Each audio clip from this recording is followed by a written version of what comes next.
Good morning. This is Sally Morgan, physical therapist, craniosacral therapist, and Tellington T-Touch practitioner for animals and people. And this is Tristan. He's a Corgi, and we're here for an episode of Conversations with a Corgi.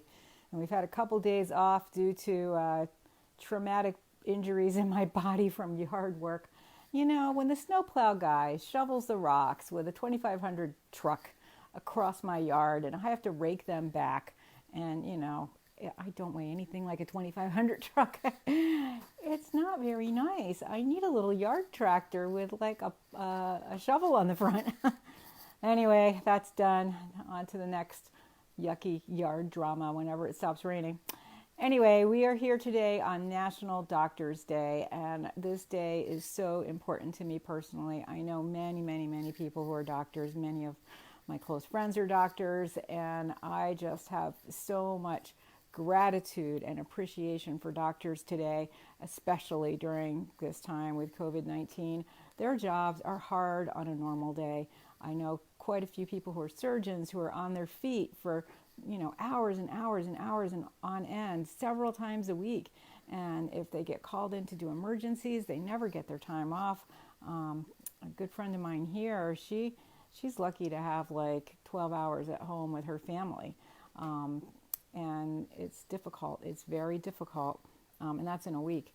And just the people that I know a couple of people who are PAs who work in emergency room work and who work with EMTs, and their jobs are just so hard. I mean, people are in what we know from our animals is that fight-flight response during these tremendously difficult jobs with very sick people, trying their best to do everything they can. And sometimes they're not well prepared, and sometimes they don't have equipment, as we're seeing now, and sometimes they don't have the help they need. And yet these people still do their jobs beautifully day in and day out for years, and they don't ever get that time to relax and to get out of that fight-flight mode. And one thing that we know is that when you've been in that fight-flight mode for a long time, you tend to get a little addicted to it. And so a lot of people, especially now, nurses I know, are saying that they feel more comfortable at work because they just can't take the downtime because it's only going to be overnight 12 hours and they have to go right back in. And people who used to, like me, do 12-hour shifts for a couple of days a week are now doing that for 7 days straight without a break at the end of the week. And the same is true for our doctors. I know people that are psychiatrists that are being asked to do regular general practice work, which is not what they trained for. Yes, they can do it, but it's not in their comfort zone, and it's not really a fair situation. And people who, like my eye doctor, I don't know what he's doing, but I hope he's still seeing people with eye problems. I mean, I go to a lot of eye doctors. There's a set of really skilled eye surgeons I see in Springfield, and they're in their own building, and they do surgery for cataracts and laser surgery on people's eyes and many other kinds of eye surgery. And, I'm sure people are aware we're putting those kind of surgeries off, but it's stressful for them because they know their schedule is going to be just jam-packed when they are back on schedule.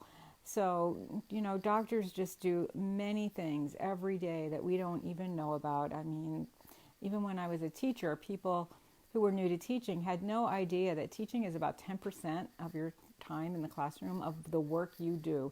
You have meetings, you have research, you have grading, you have scoring, you have curriculum development, you have more meetings, you have, just endless amounts of duties that are outside of the classroom. And the same was true when I was a physical therapist. 10% was the patient time. And when you were booked every half hour solid for 25 patients through the day, it's hard to believe that there's time for everything else that you have to do, but you are expected to do all of these notes and submit things for review to Workman's Comp and Medicare and other insurance companies, and send notes to doctors and send notes to other therapists, and, co-treat with the OT and trying to schedule that. And, it's just not very easy to be in these medical jobs, and a lot of the burden ends up on the doctors. So on National Doctors Day, we all owe them a shout out, a huge shout out. Tristan's partying today in his special collar because he wants to celebrate the doctors across this country and worldwide who are doing the best they can In particular, remembering the doctor in China who let us all know that this was happening and then lost his own life to this horrible COVID-19. So we're going to do a heart hug.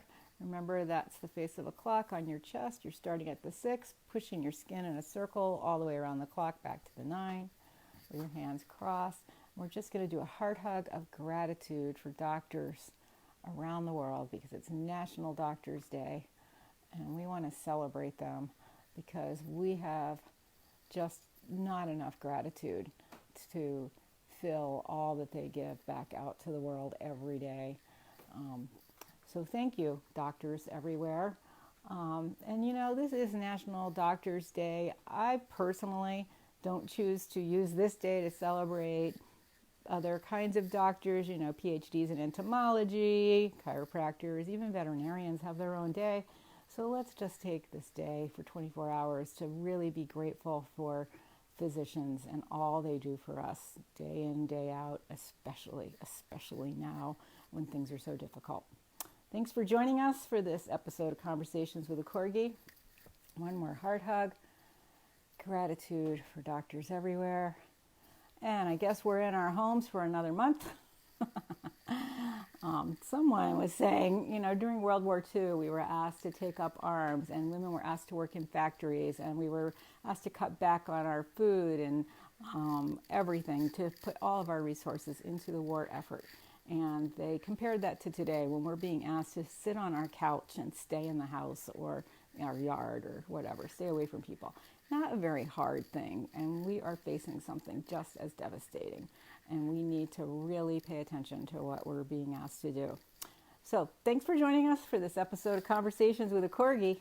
You're grateful for all the doctors you know too, aren't you, Tristan? He's like, yeah, some of them bring me treats. We love them. Oh, and I want to have a special shout out to a doctor I used to work with at the Veterans Hospital here. You know, he was getting really older, like really older, and still doing a great job. And I had a moment in the hallway one day when I was there teaching yoga. And he's been there forever, probably since he retired years ago from his other job. And I said, you know, I just want to thank you for the work you do here. The guys love you. You do a really good job of knowing which people need your care and trying to push through, you know, everybody's orders for different things. And, you know, the building has hundreds of people in it. And I said, I hope you don't retire because if you do, it'll be a huge loss.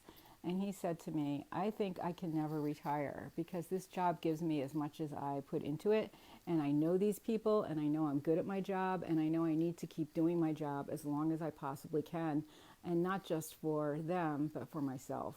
And I said, well, thank you. And I hope you, I hope you never retire because you do such a good job. And, you know, especially doctors caring for elderly, it's really difficult because you are seeing a lot of death and a lot of hospice and a lot of grieving families and a lot of diseases that you can't do much to help, and it can be devastating.